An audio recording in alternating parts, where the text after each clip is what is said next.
Equity Equals Freedom podcast on WOBL. And now, here's your host, Rick Rucker. That's right, folks. Equity Equals Freedom back in the house. My girl Jenny always about to give me a heart attack walking in about 10 seconds till, but she always does it perfectly on time. So I will read our disclaimer real quick, and then we will introduce our special guest. The primary purpose of this radio show is to inform, entertain, and educate. The information, opinions, and recommendations presented during the radio show do not constitute legal or otherwise professional advice, opinions, or endorsements of any kind. Equity Capital Mortgage Group is a division of Gold Star Mortgage Financial Group Corporation, NMLS number 3446. Equal housing lender, Gold Star's corporate address, 100 Phoenix Drive, Suite 300, Ann Arbor, Michigan, 48108. Now we got all the legal, nerdy stuff out of the way. I've been good friends with Christina for pretty much, I think, about 10 years, and I've actually watched her career just kind of flourish. And actually, before we even went on air, she told me about a new idea that they had come up with, and I was like, she just gets it. Like, she's a pivot and shifter, and like in this market, obviously, that's kind of something that you have to do. But Christina, I will let you go ahead and introduce yourself, where you come from and how you got into the business and all that good stuff, and we'll ask you some good questions. Awesome. Well, thanks so much, Jenny. Thanks so much, Rick. Really happy to be here. And so my name's Christina Walbot. I am a real estate investor. I'm a real estate coach. I've been doing this for about 7 years now. And, I started this because I worked a corporate job for, I don't even know how many years, 10, 11 years. Yeah. The worst. Yes. And at the time, I had a 1-year-old at home, and I would get to see her for like 2 hours a day. And I just thought, there's got to be more to life than this. I want to see my daughter more. There was a lot that I missed in her first year because I had to go to work. So I had somebody that actually, Mario, he had actually posted on Facebook saying, anyone looking for a part-time work from home job? I'm like, oh, that sounds so awesome. Yeah, I'm totally, I need to make extra money. Did you know real estate is not a part-time work? Well, what's funny is, little did I know that it was handwriting letters to homeowners. Yes. And so I'm sitting there handwriting out all these letters, and I don't even know how much, I would make a couple extra $100 a month or something. And I was ecstatic about that. And I just I remember this actually when this happened. Do you? Yeah. Yeah. So I walked into his office the one day to grab my check, and I saw his check sitting there, and I was like, that's the check that I want. Mm-hmm. I definitely understand that. And that's actually funny because you were doing what wholesalers call bandit signs. You're basically do the equivalent of that in the realtor space. So that's hilarious, actually. Exactly. So I jumped ship, and I put my 2 weeks in at my corporate job and said, I'm going all in. I'm going to get my realtor license. I'm going to wholesale. I'm going to invest everything all at once. And what year was that again? 2016, I think. Yeah, 2016. That's right. So that's what I did. And I had no business quitting my job at that time. No business. Does anybody, when you get into real estate, and Jenny talks about this often, how she just she almost feels like she probably got suckered into the business. We all got suckered into the business. I remember when I first started in the mortgage business, I was selling cell phones. I thought I had the world figured out. I actually just had an interview today about a kid who sold cell phones, and he was like, yeah, man, I would just go to these corporations, and instead of me selling ones and twosies, I would go in there and I would sell 30 or 40 different activation lines, and it was in one place. I could just sell them all at once. And I said, if you just do that and you focus in on realtors and investors, you'll do that in this space. And then look at your check. It will be 20 times what you would make in the cell phone space. So I just think it's hilarious that a lot of people come from that, space. Yeah, it's crazy. I actually, I say this all the time. Prior to any of this, I never had an interest in real estate, never grew up thinking I was going to be in real estate, nothing. And I fell madly in love with the business as soon as I started doing it. Where did you grow up at? I grew up in Westlake. Gotcha. Yep. Okay. So born and raised in Cleveland. I left for 1 year to go to Bowling Green, and that was it. And ever since, I mean, my whole life I've been here. A fellow MAC school as a Kent State Golden Flash. I appreciate that. I didn't know you went to BGSU for a year. Yep. Were your folks ever in the business, or? Nope. Honestly, I don't know anyone that was in the business or anything like that. I saw a Facebook post and I was like, okay. Now, don't get me wrong. It's not like I didn't enjoy looking at houses. And of course, I liked watching HGTV and all of that. Oh, yeah. Yeah. We often talk about that. Yes. So, but honestly, I never in a million years would have thought that I would have ended up here. But I was recently at a mastermind a couple years ago, and which one? Tim Bratz's. Okay, gotcha. Yep. And one of the questions was, what did you want to do when you were little, and are you doing that now? And so as we're going around the table, I'm like, I never wanted to be in real estate. Not that I didn't want to, it just never sparked my interest. And the one woman looked at me and she goes, but don't you coach real estate? And I said, yes. She goes, did you ever think you wanted to be a teacher of some sort? And I said, yes, that's actually what I wanted to do. I went to school to be a teacher for a little while.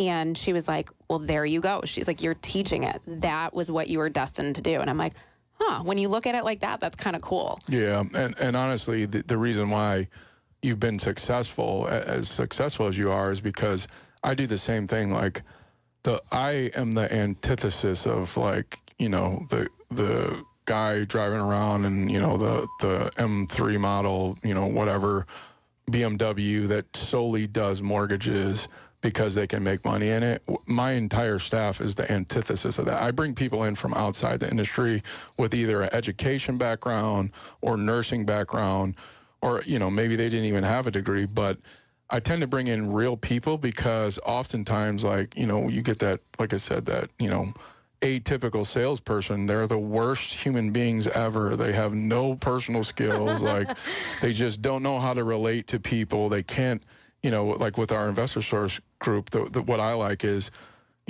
we will, I don't want to say dumb it down because people are obviously intelligent, but we'll break it down to the point where, a 6-year-old can understand real estate and real estate investing. And I think the reason why I got so hyped and trying to get you, squeeze you into our podcast was because, that's what you did. You filled a void. You had an education background. I remember me, you and Steve, walking houses before we even knew what we were going to do with them. And, Steve had an eye for, like, putting the expenses together and all that, and he would just show me, like, this is how I view it. But it's just been impressive to watch just your growth and how quickly you've done it, you know what I'm saying? And like I said, I think it's funny that you have an education background because, we tell, or at least my quote-unquote sales approach is, I say, the first thing you do is get rid of the word sales and start thinking more of a coach. Like, we are coaching people through home ownership or building wealth, et cetera, et cetera. So once you take that coaching aspect or the education aspect, like, it's actually a lot easier to take a client from A to Z and also create that brand loyalty. So. Yep, exactly. And, just watching other people's success is just amazing. I absolutely love it. When I first got started in this business, I was one of the only females. Like, there were not very many females at all. Yes. Yeah, I remember that. And I, on the opposite side as a minority man, shout out to local and some of the organizations that were putting the Isaac at the time had his event at the yacht club. But I also would walk in there and be like, why don't we have more minorities? So I know that feeling, like, distinctly. Yeah, it's crazy. And now, like, I coach so many different women. I coach, a lot of moms, and it's really cool because we come from wanting the same types of things. I talk to a lot of these moms that they don't want to miss things with their kids. They want to be able to be there. They want the freedom of time, but also that freedom of money where they're making their own money. They can afford to do things with their families. And that to them is success. And that hits home really hard because that's all I've ever wanted in my life. So watching these other women succeed like that is just, it's phenomenal. And, don't get me wrong, I coach dads as well, and they want the same things. But it really hits home when I get those moms that are like, I don't want to go back to work after I have my baby. It's crazy. Yeah, and I think as a guy that grew up around all sisters and single mom raised me, like I look at it as it's like I have to fight against the system every day to make sure that system supports minorities and supports women, because specifically, when I was president, at the Union Club, which is an old school club, been around since the beginning of time. John D. Rockefeller started it, blah, blah, blah. But the biggest feedback that we got, because, I was president of Emerging Leaders at the time, and this was like everybody, I think, from 28 to 35. The biggest feedback that we got from females, executive females specifically, is, some of these guys still think it's, 20 or 30 years ago. Like, it's almost like they don't know how to interact. Like I'm a big, like in a business setting, I treat every female as I would want my sister or my mom treated. Shake their hand, look at their eyes. Like it's just crazy to watch how many guys are just, I know that we're friends and we go in for the hug, but if I didn't know you in a business setting, I'm not going to I'm going to shake your hand. Like, and a lot of people miss that, but. Yeah, it's crazy, but it's nice to have, I guess a good mix of men and women now. I mean, I remember when I used to have my meetups and literally I'd be the only female in the room. Oh yeah. And it's because I ran it, right? Like no other females showed up. And now I would say like the majority of my coaching group is probably females. Like I've got a really good mix, but I cannot believe over the last couple years how many more women have joined. It's crazy. Yeah, and I think women home ownership since the 90s has gone up like 300%. Obviously millennials and generally speaking we're ringing here pretty aggressively. Millennials in general, 45% minorities, and like I said, there's a staggering amount of women. Again, that the generations before us, it was kind of like traditional household, like guys, the breadwinner or whatever, and now it's like, I mean, you couldn't even do that. First of all, in the country, like with where inflation is, like I couldn't imagine trying to rely on because even I thought I had all the mortgage business figured out, and I spent hundreds of thousands of dollars just trying to keep the doors open in 1 year. So like if you had that spouse that was like like to compare everybody and say, an alpha male is not afraid of alpha female energy. You know what I'm saying? It's the weak beta guys that act like they're alphas that like, it's like intimidating to them. I've had other mompreneurs on Equity Equals Freedom. Jenny's a great mompreneur, and it's just, to me, it's really inspiring to see that type of shift literally before our eyes. Because to your point, like even 5 years ago, like it was just one specific market, and it wasn't like I said, the guys at local, those are Adam's my guy, Trav's my guy, like they're really good guys. It was just like until somebody did it that people were like, oh, Christina's doing it or Rick's doing it, like then they felt more comfortable. It's like, yeah, guys, like you can create wealth all you want in this country, like if you believe in yourself and you stick to the path, which obviously you've done. And like I said, it's just impressive to see your growth. But Jenny, how does that compare to your story? Just like hearing Christina, because like I said, I think a lot of the interviews that we've done, it's like this kind of sounds like Jenny. Yeah, well, I mean, I just worked for the government. That was the only difference, which is the worst people you want to work for. So they're great. Yeah, what they're do you mean? great. Government's great. So I mean, it was the same thing. Like for me, I was definitely wanting to spend more time for me, but with the kids. But I had flexibility with my 9 to 5. It was more I could wake up early, get there, leave early.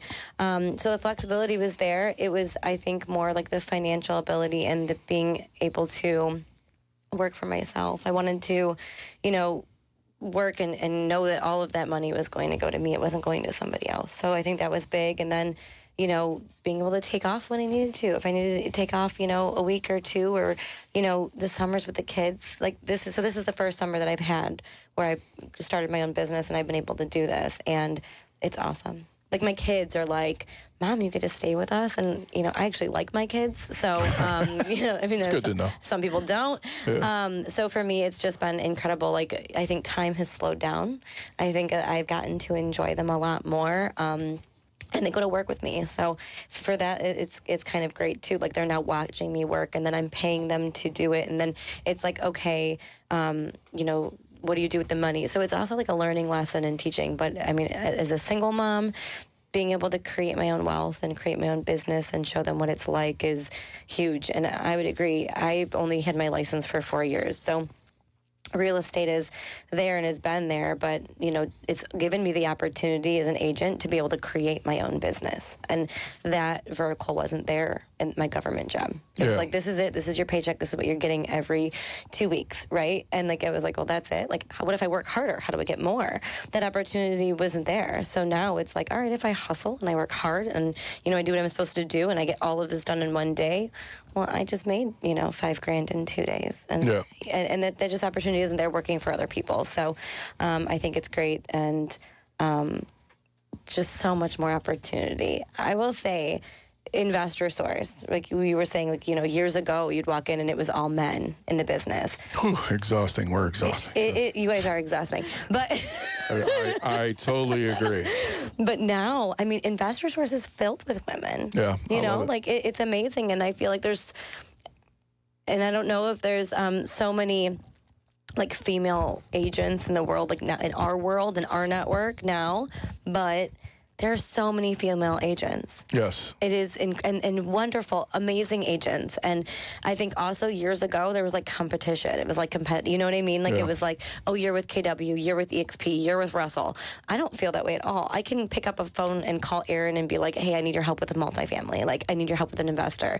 And we're not with the same brokerage. So I think that is maybe more female side than it is men. I think, you know, you get the big D energy when it comes to men, and so listen, guys that are confident are not worried whatsoever when it comes to like I said, I have never had a fragile ego. Like, I've never pretended to know everything. I've never, you know, I never acted like I was number one in the country, because I'm not. You know what I'm saying? So I know that there's people that are better at what I'm doing, but I think the biggest thing about Investor Source, and why I was passionate about making sure that, again, we had as many women as we had as guys, is because, again, that's, first of all, it's the future where real estate is going, but also, most importantly, it's a good balance, because, like I said, guys like to hear themselves talk sometimes.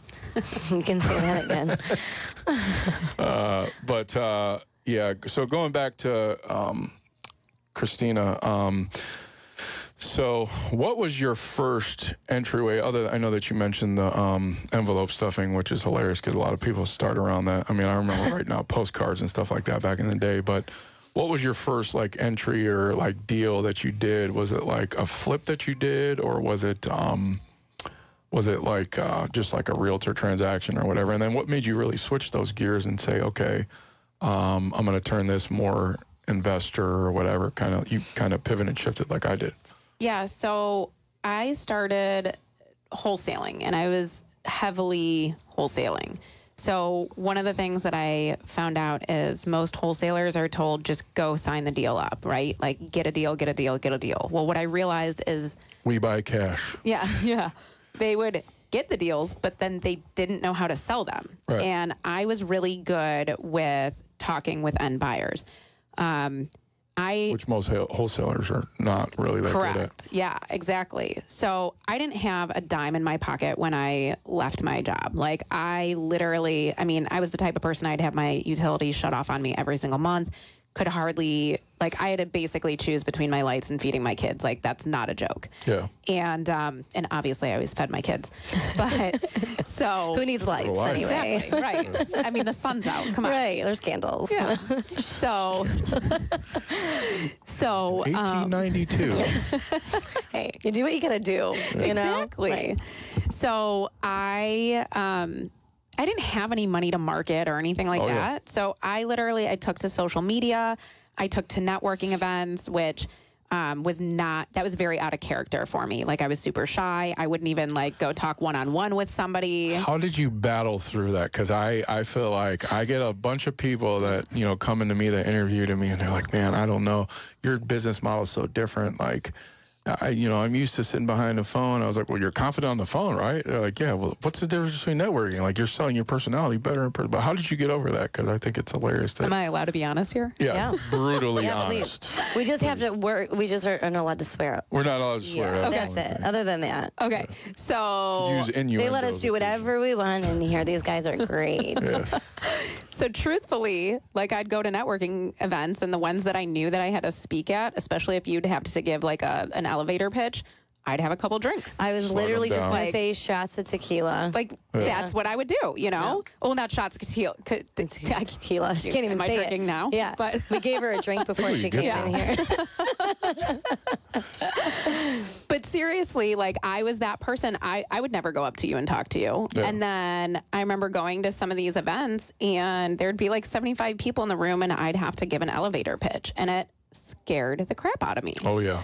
So that's how I kind of broke out of that shell. So alcohol. Yeah, exactly. So for anyone wondering, I personally don't partaketh, but like my first, probably, I'll take it back to when I was DJing. The owner of the nightclub I used to work for, which was Tequila Ranch, I was on West 6.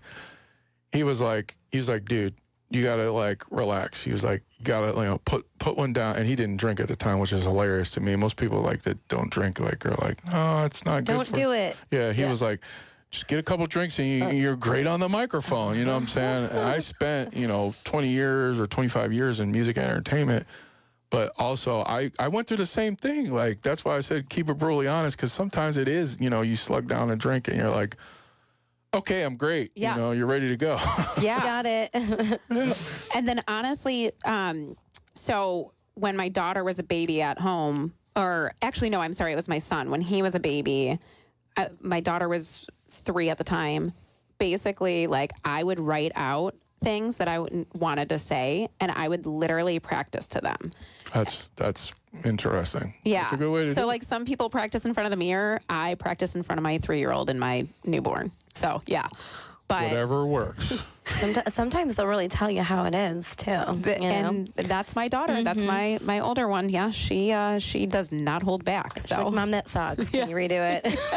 Exactly. Jenny's like that with me. She does not hold back. I mean, I'm just brutally honest. Some people can't take it. Some people can. It's, it's all in good. I mean, our group is, there's no, I mean, sometimes you can't tell we all like each other. It's pretty to the point. But if your name trickles in to that text thread of us 6 people, like, you're probably going to get some business done that day. Because we just move on anything, like where somebody, like a wholesaler comes across our desk. Like a perfect example, a guy came up to me and we were at another event that Tim Bratz and my good friend Mark Evans were speaking at, and that he came up to me with the deal, and like within minutes, he was like, yeah, this is the deal I got, and I whipped him, put him into our thread, and instantly 2 out of 6 of us were like, that sounds interesting to me, and I roped him in. So that's what I like about Investor Source is, like, we're not.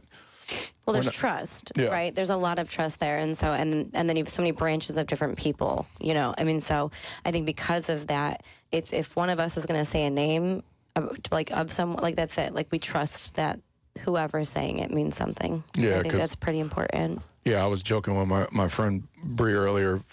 We've been sending her tons of title work or whatever, but is she over us yet? She's not over us. Okay. She was like, yeah, I really like Jenny. Ironically, the other day, we were talking about something or whatever. But what I told her in general, like, is if as our group, when we co-sign you, like, we're not just gonna co-sign you, like, we're gonna go way above and beyond. Like, we're going to. I mean, as a perfect example, I had an investor come to me and he used some large retail realtor shop. I will not say their names, but Jenny heard me on the phone with this guy, and he didn't understand how seller concessions worked. And this was an investment property at that. So, and then on top of that, the title company, who was not Fidelity Title, didn't understand how to basically create a situation where the buyer has like two investors, partners or whatever. It's no different than in the state of Ohio, like if your spouse is attached to title but not on the mortgage. I feel like I was speaking a foreign language. She heard the call real time. It was rough. I'm like, wait, that agent thinks that you can do that? Like, come on. Like, that's basics. It was impressively bad. But when we co-sign, you know, a fidelity title or a realtor or an investor or wholesaler, like, we're putting our name on that person, you know what I'm saying? And that in itself is priceless. And that's why our, you know, normally you see like some, you lose some people around like summertime, but I think our last investor source was the biggest one we ever had. That's awesome. Good. Yeah. Yeah. But I guess to go back in, so I think we were talking about Our first deal. The first deal, yeah, we kind of spiral so off sometimes. I have a question. Why? Yeah. Why wholesale? Because you said that you got your license, right? So you quit your job, you were working for this guy, you saw his check, like that's huge, right? I think we've all kind of been there where we're like, okay, like we don't want that money, we want that money, let's go after that. Yep. But for you, like you could have gone and just, you know, been a normal realtor and gone and gotten listings or buyers, but so you chose to do wholesaling, and I'm curious as to why. Yeah, so to be clear, the check that I knew of was a wholesale deal, right? So that's why I was like, oh my God, that's like awesome, right? And so biggest reason, and I am a realtor as well, is that in my opinion, there's a lot more that goes into traditional deals. I don't like working with traditional buyers and sellers. I do with friends and family, but why? Yeah. We need to know why. Running buyers around, dealing with, you know, inspections and appraisals and contingencies and like all of that, like I want to have a heart attack. Yeah. It's just not See, me. I'm weird, apparently. You like that? I'm a touchy-feely kind of person, you know, like I'm emotional and emotionally attached. So I just wish I was. I've never been that way. Like for me, like I love working with first-time home buyers. I love working with, I mean, and it's not just first time. I mean, even buyers, I don't love running them around. I will obviously, like there's like a limit, and I think for sure like our time is worth something. But you know, I think if we're good at what we do, then we're coaching them on what they're doing, and we're coaching them where we're going, and right, like, so I think that's oftentimes a coachable situation unless you just have someone who's, you know, not on the same page as you. But I like being able to like hand the keys over and like be excited for them, and like in that moment of being like, we got it, offer accepted. I like the negotiations. I didn't when I first got my license because I didn't know what I was doing, you know. So I was like, oh my God, what do I say next? What do I do? And like I was just letting these people run me around. And I think once I got it, and I'm like, okay, dialed in. This is how we do it. Jenny dialed in. Yeah, and then it was like that. It was a game changer for me. Like the moment I was like, oh, this is how this business works. Nailed it. And then that was it for me. And then unfortunately, as soon as that happened, my personal business took off. And so now real estate's kind of slowed down at the moment. It's called American capitalism. Yeah, but I'll get back there. You know, it's scaling and working, but I like that side. But it's funny how I've met a lot of women who are like, no, like I'm going after the money, and the checks are clearly. See, and I like the simplicity, and I like the ease of it, and I like being 100% in control. And I think that's my biggest thing, is that on the realtor side, you have all these different people that you have to you have to appease everybody. I don't like, this is going to sound so terrible. I don't like pleasing people. Like, I like pleasing people to an extent, but come on. I mean, it's a different sale. I'm a people pleaser. That makes sense. Yeah. I just, you know, again, I like the simplicity of it, and I like being able to say, you know what, if I don't want to do something, I'm not going to do it. Yeah. And I think the numbers excite me too. Like, I'm not normally a numbers person, but when I see a deal that works, like, I get super excited about it. And I love, so that's why I started wholesaling, okay, was because I saw, you know, that, I mean, basically the name of the game is you can make as much money as you want with doing less work. And I'm all for that, right? With investors. So that's your focus. That's mainly you coach, and then you essentially, your business is wholesaling. So I've pivoted. Okay. So I did wholesaling. I mean, I still wholesale, but I was very heavy into wholesaling for a long time. The issue with wholesaling is it does take up a lot of your time. So if you don't have a team of people that are working for you, then you're doing all the work yourselves. You're doing all the marketing and all of that. And if you have a team of people that's working for you, then you have to oversee them, right? And pay. Right. I was just about to say, and pay Overhead them. is So then, brutal. right. Yep. Yeah. And so here's another big thing with wholesaling is like there's that big misconception that wholesaling is illegal. It's not actually illegal, but there are ways that you can do it that's illegal. And most wholesalers do it illegally Yeah. and have no idea. We have those conversations at our Investor Source events to let people God. know, like, because you got agents that think it is illegal, and we're like, You're not supposed to do that. Right. Right. Right. And so, so I did it for a very long time. I love it. You can make very good money. But again, it was too time consuming for me. And my number one focus is my kids. So like you had said, you got to spend the summer with them. And I say you got because summer's almost over. It's kind of weird. Right. But Sad. same thing. Like I have been able to spend every single day with my kids. It's been absolutely amazing. And I'm actually sad that summer's going to end. Oh my God, me too. I literally said today, I don't want to send my kids back to school. I never thought I would ever say that, like, to be quite honest. And maybe give me 3 weeks. I might change my mind. But I don't. It's more chaos, too. Like, getting them ready for school, getting them up. Like, right now, we were up to midnight last night just hanging out and, like, talking. just chilling. Huh? Yeah. And then, like, you're never going to get this time back with your children ever again. That's why I do what I do. Because you will never, like, I don't care. I mean, we have this conversation with my group today. So I do, like, weekly calls. And success looks different to everybody. And my success is I want to be there for every little thing with my kids when I want to be there, right? Like, so every single class party and when you got to bake cupcakes and all that kind of stuff, like you're never going to get that back. And and let me dive a little deeper into it. So both my kids have medical issues, and my son's had a medical issue since he was, technically since he was born, but we started noticing when he was about 2 months old. And kids have been in and out of hospitals their entire lives, especially my son. And sadly, my son will develop more and more as he gets older, but just got the news, I think it was yesterday, 2 days ago maybe, that they are both in remission from what they have as long as they continue the medication. Congrats, that's awesome. Yeah, thank you. So every day of my life, like I live it, right? Yeah. Like I know that my time is limited with them, and I want to give them all the time that I can. And here's the other thing. My daughter is 8, about to be 9 in a few weeks. I've got 10 summers left with her, or now 9 summers left with her until she leaves me. And she's probably going to leave me before that. Like, let's be real. Is she your youngest one? No, she's my oldest one. Okay. But like, let's be real.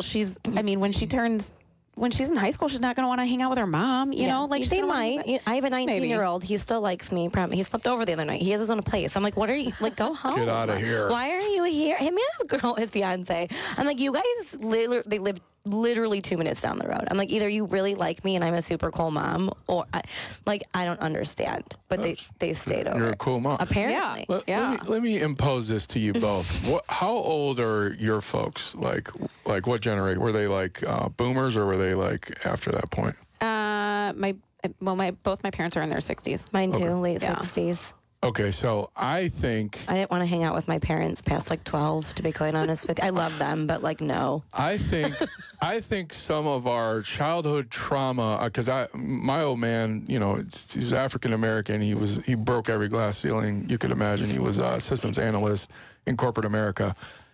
I think if you were raised in the 80s or 90s, like that corporate takeover where you didn't have a choice, like you had to work 60, 70-hour weeks, or, you were getting downsized. I feel like part of why we are the way that we are is because we just look at all those times maybe our folks, like, they couldn't.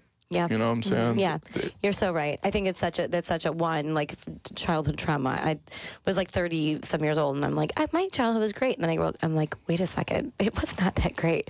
Like, now I'm giving my kids a better life because of that. But every generation is. But they're with 9 to 5s. My mom was a nurse. My dad was a police officer. Like, there was things he missed. There were things she missed. And I mean, as I got older and appreciated being a mom more, and then watched my 19-year-old, I have a 19-year-old and an 8-year-old, I'm like, like, there was just so much I missed from him, because I was busting my butt as a single mom, trying to just make sure I had the lights on and I could feed him. I'm like, I am not going to do that with my little ones. And now it's hard still because I'm still building my business, but maybe I should start wholesaling. But you said you pivoted, and so I want to know, like, what did that pivot look like? Yep. So I started coaching. My coaching, I think, started about 4 years ago. And how did that happen? So literally, a lot of people came to me and they were like, hey, I see that you're doing really well. What are you doing? Can you help me? Da, da, da. And so one night, my now husband and I were sitting at a bar at this huge table. And I mean, there probably had to have been at least 12 people there. And I'm sitting there on my phone and whatever, and I had all these people, they're like, put your phone down. Like, every time we're out, you're always on your phone. And I'm like... I've had that lecture before. Yeah. I know, it's a struggle. And I'm like, well, I just sold a $10,000 deal, right? Like, I just made $10,000. Right, while sitting here having a drink with y'all. Being on my phone. And they're like, are you serious? They don't get to struggle. Right? Yeah. Right. So... The high is just great. It is. It really is. And so... I had people start asking me questions and whatever. And then my now husband looked at me and he goes, you literally have sold at least one house to basically every single person at this table. And I was like, that's pretty cool. So we started talking and they were like, you need to just start teaching. Like, you should teach people how to do this. I'm like, no, nobody wants to, like, learn this from anybody. Like, nobody would pay to do this. Nobody, And you were paying at the time. Tim, who's not cheap at all, by the way. Yeah. I mean, so you were paying to be coached. I've been in many masterminds. So yes. That's some of them. How we met each other. Yeah. Oh, really? Okay. Yep. So, so it was kind of like, all right, the wheels started turning. And I thought, all right, I think I'm going to do this. And my husband he is amazing. Like, he is my number one supporter. He is... Good for you. That's hard to find. Yeah, it really is. Really yeah, good guy. That's amazing. He's amazing. Does he have a brother? I'm just kidding. Kobe. But... I'm not really kidding. I mean, no, I am. He's nuts. But he's really good on the business side of things. Like, when we met, like, I sucked at business, and he was like, you're doing this wrong, this wrong, this wrong, this wrong. Let me correct it all for you. And it's not always easy to take that on either side of the coin. No. Yeah, No. that's definitely, sometimes it's how you say it, though. Yeah. I like a direct communicator. Like, if I date somebody, like, I need a direct communicator. Like, I don't want to, like, I don't need a touchy. Just tell me exactly what you feel and let's get it out of the way. I mean, I think direct is good, but you also don't want someone being like, you suck, don't do that. It does, like, I need it to be more like, hey, like, that's good, but we can make it better, like. Yeah, well, if it's done in a condescending way, that's what we call toxic. But, like, if it's done in... Toxic masculinity, is that? No, it can go both ways. I said that on my IG today. I said toxic can go both ways because I damn sure know some toxic females as well. I agree. Oh, yeah. For sure. I think in general, society, like, overlooks either or, but I think that there are, toxic traits that people, For sure. 100%. movements in particular, but that's a whole nother day. Yeah, that's another podcast. Yeah, that's another podcast. So you switched to coaching, which I'm rocking my hat in here, obviously. Yeah, thank you. I'm all about the merch and the subtle. Right. Is that what it's called? I didn't even... Recademy. Oh, cute. Yeah. I like that. So, yeah, I basically, he and I sat down and he was like, all right, if you're really going to do this, I think that you need to start with a meetup. So I planned this whole meetup. I reached out to somebody that I know that runs a golf course and had my first meetup there. Course. Where? I like to golf. Bunker Hill in Medina, actually. Oh, okay. Yeah. So was it Copper Top? No, actually that was something else. So I used to do Copper Top. That's what I thought. Yep. But my first couple meetups were at Bunker Hill. Okay. Yep. And apparently we're golf course people, so, But there's nothing wrong with that. So, so I had a bunch of people show up. I don't know. There was like 20 some people. And by like within a couple days, I had literally at least half, if not more than half, sign up for my coaching group. And again, all males. There was one female that showed, or that that signed up. So what did your husband do for a living? Was he did jump in the business with you? So that's actually, so we met because he was in real estate. Well, he had just started in real estate, and I was wholesaling at the time, and he was looking for houses, and he always jokes that I sold him 2 bad houses, but clearly he didn't do his due diligence. So that's funny. So we met. So he owns a flooring store, and now he owns a kitchen and bath store. But he owned a flooring store back then. He had just got MDG. MDG. Yep. Okay. Yeah. Shout out to MDG. We've done a lot of transactions for the staff there. Really good people, and we try to really plug them in as well with our investors. And they have some interesting products, which I'm sure you're going to. Well, that's good for me to know. Yeah. They're awesome there. But he owns a flooring store. He was trying to flip houses at the time, and so that's how we met. I sold him, I think, 7 houses in the first year that we started dating. Wow. And it clearly was not about the houses. Yeah, so. He was just coming back. Yeah, so... the alpha met the alpha. And then that's good. It can work, man. There's a lot of people that don't think it works. Yep. So I started the coaching business, and never really thought too much of it. Like, didn't think it would really go anywhere or take off or anything. And I mean, here we are 4 years later, and it's going very strong. I've got people from all over. It's not just Cleveland, which is kind of cool. Yeah. So how many people are you coaching now? I've got about 40 right now. Yeah, that's good. And my thing is I never want it to be big. So I went back and forth. Like, oh, maybe I'll have 100 or 200 people in the group. Like, everybody always says that. Yeah, and then I was like, I don't want that. Like, you wanted it smaller. Yeah, I like being able to coach one-on-one. I like being able to see the people's success. I like them, like, literally they have my personal cell phone number. They can call me or text me. Well, I always say text. Text is best, but they can always text me with questions. I want to be there. I want to see them through their success and help them. And I think that is one thing that does set me apart from a lot of people, because, I've been part of a lot of masterminds. You don't actually get to personally talk to a lot of the people that run them. Without them charging. Well, the top. Yeah. And those are the people that you actually have the questions for. Right. You want to, dissect, and you want to, get into their brains and figure it out. Yeah. Yep. So then it's like, well, what was the point of me just doing this if you can't even ask the questions you have? Exactly. I also think, a lot of masterminds are getting whacked because, they did kind of, smell themselves a little too much because they were charging so much. But to your point, you didn't have true access to them. And that's what I like about Investor Sources. We essentially, we're going to do masterminds, but, we're just doing. We're there. Yeah, we're doing it for free. Now, granted,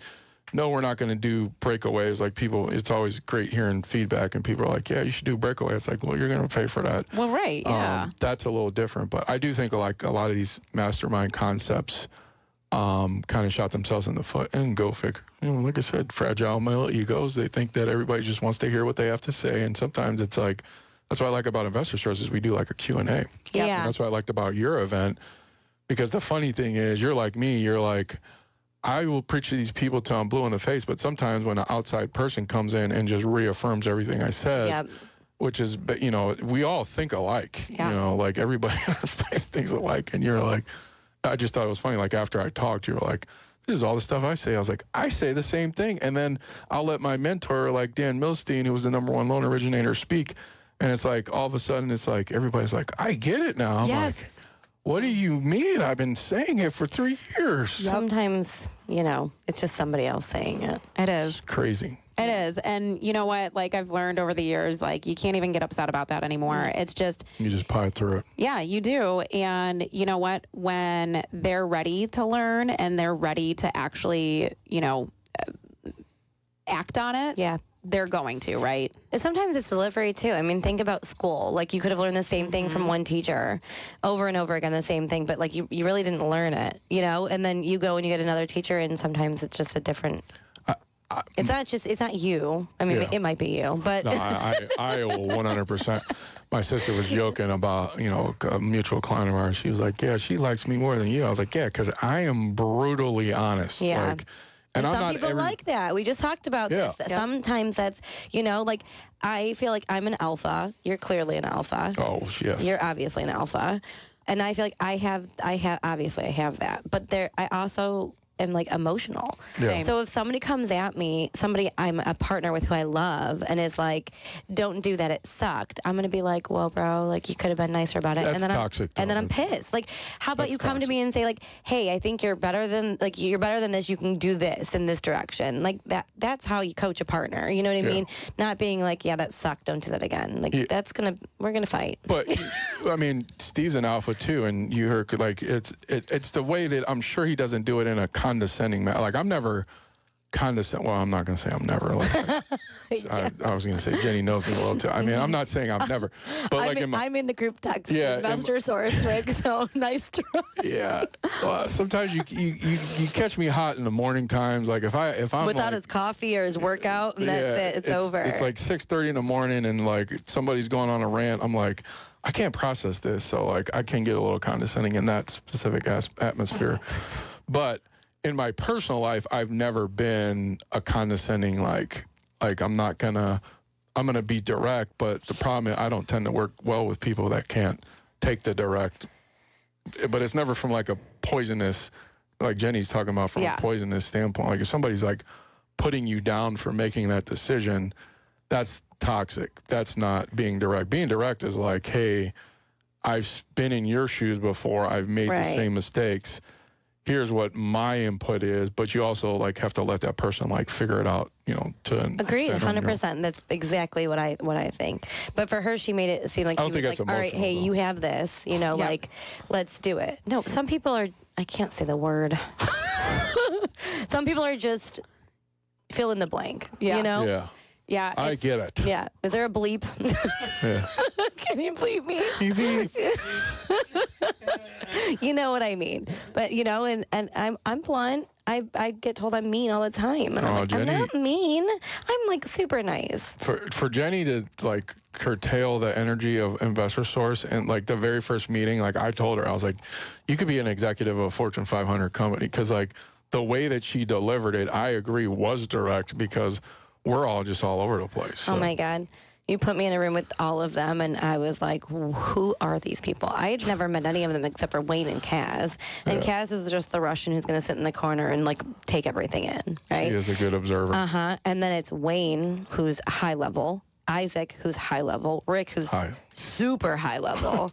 And then Erin Thomas, who's, I don't think she's off the chart level. Like, I don't even know where she's at. Yeah.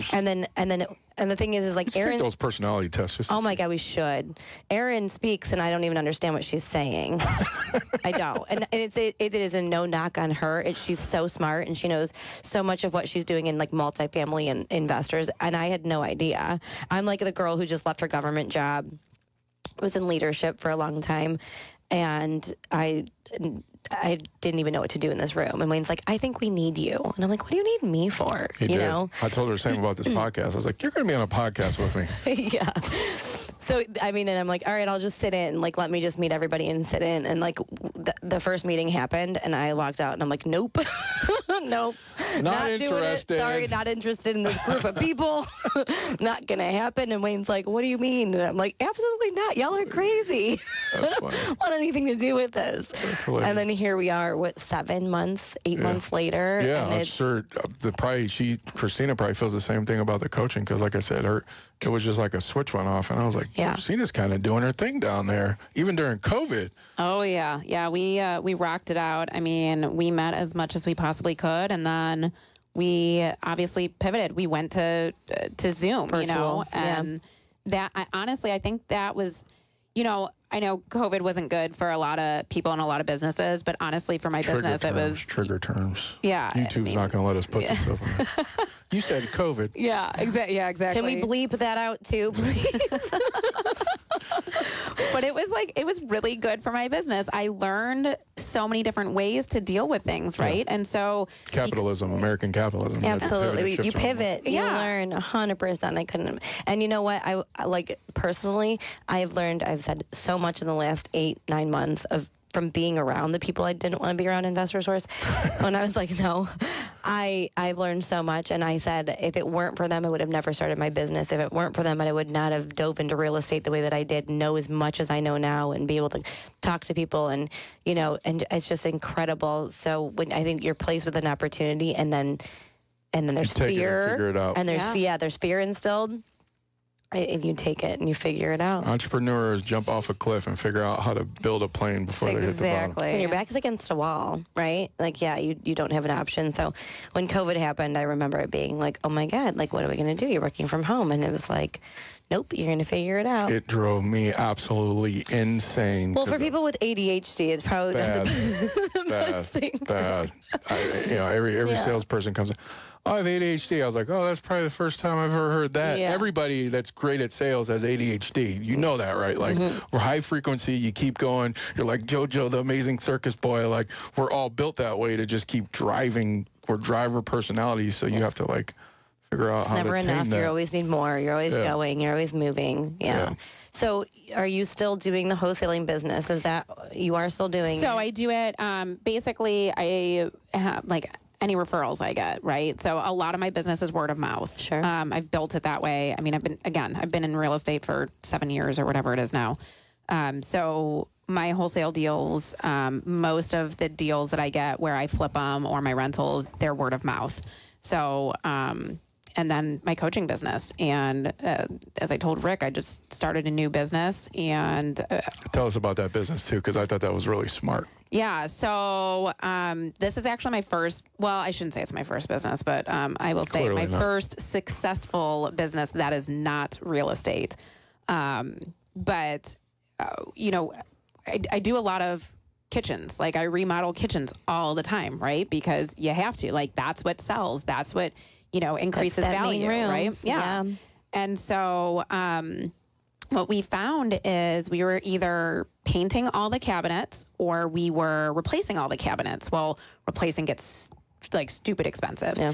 And then painting, just like every time we'd have a tenant turnover, I feel like we were repainting because the paint would chip or it would get so nasty or whatever. People are gross. Yeah, exactly. Super. And so we actually opened up a cabinet refacing business.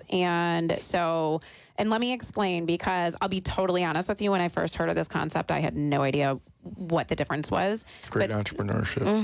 Yeah, I'm here. It just sounds like this fixes a problem. Yeah. Let me figure this out. Exactly. And Well, so she needed a problem fixed, so she came up with that. Yeah. And so, and I will be very honest. So we were talking about different personalities and stuff.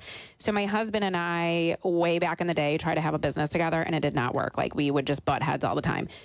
We joke a lot where he's very direct. I cry a lot. So, but When's your birthday? Hey, Jenny. I know. in June. Okay. Oh. End or beginning? And Oh, God. Are you a Cancer? yes. Yeah, me too. Oh, are you? Okay. Yeah, my birthday Talking was about the moon last and the Monday. stars. You know what? Let us be soft for a second, big Okay, guy. yeah, I'm sorry. Okay. So, I'm in touch with my She said emotional and she cries a lot, and that was me. I'm like, damn, that's All the big. time. All the That's me. time. I cry a lot too. yeah. I So haven't cried in 10 my years. husband and I started this business together. So this is basically the first time in a long time that we've had a business together, and It's working. It's working. It's great. We do have 2 other business partners on this one, so that kind of helps too. There's a little bit of a buffer It helps there, a lot. but I mean, that's yes. like an investor source. So resurfacing the cabinets. They're going in, they're there. You don't have to remove them. You're just resurfacing the faces? So we're refacing them, which is basically you keep the boxes, and then you get brand new doors, handles, all the hardware, so the hinges and everything like that. So you get to pick out whatever color you want for the doors, and then the boxes are painted to match the doors, but the doors themselves are not painted. They are made from recycled wood and all of that, so it is also eco-friendly. But what's really nice about it is because you're keeping the original boxes, the installation time is 2 days. I was going to say it's cost effective. It is. It's so nice. It's so cost effective. Time is money. Oh my Time gosh, is yes. money. And so, when you're trying to rehab a house and you can totally refresh that kitchen in 2 days. Yeah. I mean, now obviously with the from start to finish, we're about 2 weeks. So going in, measuring, getting the product in, and then installation we can do in as little as 2 weeks. But it is just It's so much nicer. Things get done quicker. It's much more cost effective. And the product lasts so much longer than if you were just to paint. And it looks amazing, too. Yeah, that's great. So, and it's such a, like, I think that people don't always get that. That's the one room. Yeah. Right? Like that is the most cost effective because of everything that goes into it, because of the cabinets and the counters and the sink and bathrooms and kitchens. Yeah. Exactly. And it's crazy. Like, even from a standpoint of a realtor, it's like, you know how many kitchens I walk into and people are like, so what do you think I can list my house for? And I'm like, you should probably redo your kitchen. Yeah, your kitchen looks like it's from 1970 still. Quick so jab. Yeah. So Get rid of that wallpaper. People want a good kitchen. They do. Yeah. Well, I mean, that's where I come in. I have no problem telling people. It's just Exactly. it is a way of doing it, but I'm also, that's my business. Yeah. Is to but go you're in not and toxic. I'm not, no. And so, like, I just had a conversation with a realtor, and she's like, well, how do I go in and tell them that they need to change everything? I'm like, that's what you hire me for. I go in. I'm like, you don't want to be the bad person. That's the last thing that you want to do is have, as a realtor, go in and tell someone that their house sucks. Like, that's what you need a third party to come in and do. And, and I'll go in and be like, listen, love it. Your place is great, but to the average buyer, that's who you're attracting, right? And so we need to just neutralize everything. And these are the things that you need to do. One of my favorite shows on HGTV, I can't remember the guy's name, but he was based out of California, and he just used to punish people when he would go in. He would destroy their houses. I used to be like, man, I like this guy. Yeah. yeah. Well, they were probably paying him to be there, so there's a little bit of a difference. This dude, he does like high-end, like stuff. I can't think of his name, but I think HGTV, because he was so brutal, they like kicked him off. And he was like the Hell's Kitchen guy. Yeah, for real. It was the best show I've ever seen in my life. Yeah, and he pushed people so hard, but everybody around him was successful. So it was like, he couldn't say anything, but we would have cried. Yeah, exactly. Yes. I don't know about this crying thing here. It's not long. It's just like a moment of like an emotional like moment. And then I'm back to alpha. And sometimes you just have to let it out, right? Yes. Like, it's like some people that get really angry and have to yell, right? Like, that's my outlet. And I can understand that. don't get me wrong, I laugh. She put it in perspective for me. Yeah, laugh just as much. Yeah, for sure. Like, sometimes I cry when I laugh. I saw you cry once. It's okay. You saw me cry. You did see me cry. I think there was alcohol involved. There was. That's never. Yeah. Go figure. See, alcohol can make you one or the other. Right. It can give you some balls, or it can really make. Am I allowed to say that? Yeah, we'll just act like All right. There's a lot of bleeping going on in this show today. See, mine was my temper, which my grandfather stopped drinking when he was 40 because of his Irish temper, and it's like I'm either cool or it's like, hey, you want to go back outside? I can see I'm a desperado. Like, I'm ready to go. Like, yeah. I may be in my 40s, but it's like every now and then I want to prove that I still got it. Sure. And it's like for some young. 40 is young. Come on. Yeah, well, I'm just saying, like, it hurts really bad for an extended period of time after you fight. When you're like, I think the last big fight I got into was like in my 30s, and you mean like your probably back hurt hurts for after? like, for like 2 weeks. The soreness is it's not the same. I was DJing at a nightclub at the time, and there was this guy. He was like 6'8", and the security guards were not handling this guy. I was like, give me a second. I put on a premix. Were you like a linebacker? Just right at legit.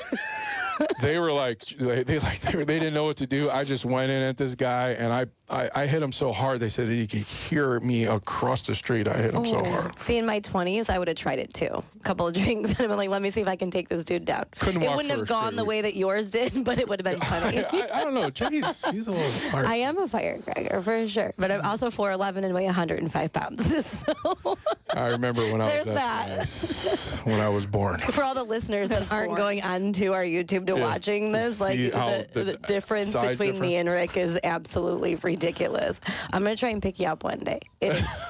Oh God. Oh, we have a picture of you picking me up. Yeah. It's like a little to put in my. All right, so I think we're good. We have 2 minutes. We got about 2 minutes here. So, the author thing. When did that come about? And tell them the book. Yeah, so the book launched in January. It took almost a year to write it and all of that. And she has a book. Yeah. She has a book. Yep. Best-selling author. Right here. Good for My friend. you, These are my girl. friends. That's great. I pick my friends well. Like, you know, when we first started, I didn't, you know, you got this big, massive conglomerate. I was like, man, we were just hanging out having beer. Nights specifically. So that was another thing, like, you know, it had been talked about for a long time, and Steve finally pushed me to do it. Like, again, biggest supporter out there. Power couple. Yeah. Hard for to see, sure. man. That's amazing. Such a good guy, too. He is. He's amazing. Really good guy. But it's called Wake Up Wealthy, and it's all about, you know, the basics of real estate investing, how to get started and all of that, and how to balance your life with a family. And you know, there's a lot of personal experiences that I share in there, as well as a lot of educational pieces too. So it's a really good book. How do we get it? So you can go on Amazon and order it on Amazon. It's called Wake Up Wealthy. Yeah, if you go to my website, there's a link on there too. There's also... What's your website? It's just my name. So it's www.christinawalbolt.com. And then if you are local in the Medina County area, you can go to Ravine's Edge in Common Grounds, and you can pick up a copy there today. Nice. So Awesome. All right. Yeah, that's great. Good for you. Thank you. Of course, everybody wants to call when I'm on the air. All right. Investor Source, CLE. We've got our next one. Yep. First Thursday of the month, Investor Source CLE, Icon Co-work. My sister this month, Women Who Invest in Real Estate, is actually in Strongsville next Thursday down at Conrad Mortgage, a good friend of mine, Lindsay, longtime friend. I actually play football with him, but he's letting my sister co-host. Again, the focus of Equity CMG and Equity Equals Freedom is telling stories from the women and minorities perspective specifically, because we just like people to hear that, you know, you can come from being a single mom, or you can come from, you know, very, I mean, I'm not going to say poverty, but, you know, you can come from very meager beginnings and obviously build a great thing in this American thing we call American capitalism. So on that note, you can check me at www.rickrucker.com if you're ever interested in mortgages, et cetera, et cetera. Jenny, where can they reach you at? Yeah, JennyGennaro.com is my website. Instagram is where I'm really mostly putting my business out right now. All right. So signing off, Equity Equals Freedom. Thank you, WOBL, for always putting up with us, and Cool Cat Radio, Lorain County. What's up? The proceeding was a paid informational program. The views and opinions expressed were not necessarily those of the staff, management, or advertisers of WOBL Radio.